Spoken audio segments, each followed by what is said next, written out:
लाल रेगिस्तान की छाया।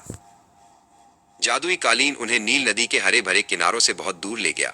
जल्द ही हरी भरी जमीन खत्म हो गई और उनके सामने एक अंतहीन लाल रेगिस्तान फैल गया। हवा गर्म और सूखी हो गई। नक्शे पर सेत का प्रतीक अब और भी तेज चमक रहा था, जैसे कोई जलता हुआ अंगारा हो।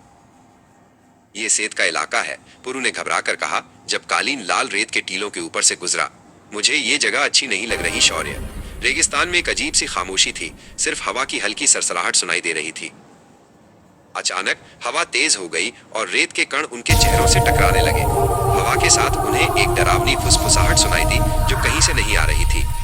लौट जाओ, आवाज कह रही थी। ये जगह तुम्हारे लिए नहीं है। शौर्य, उधर देखो, पुरु ने उत्साह से चिल्लाया। दूरी में खजूर के पेड़ों और एक चमकती हुई झील के साथ एक सुंदर नखलिस्तान दिखाई दे रहा था। चलो वहां चलते हैं, हमें पानी मिल जाएगा। लेकिन शौर्य को कुछ गड़बड़ लगी। नक्शे पर नखलिस्तान का कोई निशान नहीं था। रुको पुरु, शौर्य ने कहा, यह एक भ्रम हो सकता है। सेत धोखेबाज है। हमें अपनी आंखों पर नहीं बल्कि कालीन पर भरोसा करना होगा। रुको पुरु, ये एक भ्रमा हो सकता है। सेठ धोखेबाज है। हमें अपनी आंखों पर नहीं बल्कि कालीन पर भरोसा करना होगा। जैसे ही शौर्य ने यह कहा, नखलिस्तान हवा में गायब हो गया। उसकी जगह क्षितिज पर रेत की एक विशाल घूमती हुई दीवार दिखाई दी। एक भयानक रेतीला तूफान सीधे उनकी ओर आ रहा था। आसमान गहरा लाल हो गया और हवा गरजने लगी। तूफान ने उन्हें अपनी चपेट में ले लिया।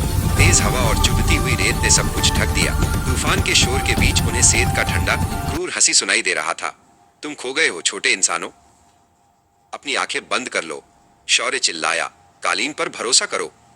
जैसे ही उन्होंने अपनी आंखें बंद की, उन्हें अपने नीचे एक कोमल कंपन महसूस हुआ। कालीन की सतह एक शांत नीली रोशनी से चमक रही थी और उस पर तारों का एक सुंदर नक्शा उभर आया था। सेत की हंसी और तूफान का शोर फीका पड़ने लगा। उसकी जगह कालीन की शांत स्थिर गूंजने ले ली। शौर्य और पुरु ने अपनी आंखें बंद कर ली और एक दूसरे को कसकर पकड़ लिया, ये महसूस करते हुए कि कालीन उन्हें तूफान के बीच से सुरक्षित रूप से ले जा रहा है। धीरे धीरे हवा शांत हो गई। जब उन्होंने अपनी आंखें खोली तो तूफान जा चुका था। वे रेगिस्तान के एक शांत हिस्से में थे और उनके सामने अजीब पुरानी चट्टानों का एक समूह था। कालीन पर तारों का नक्शा फीका पड़ गया, लेकिन एक तारा अभी भी चमक रहा था जो सीधे उन चट्टानों की ओर इशारा कर रहा था।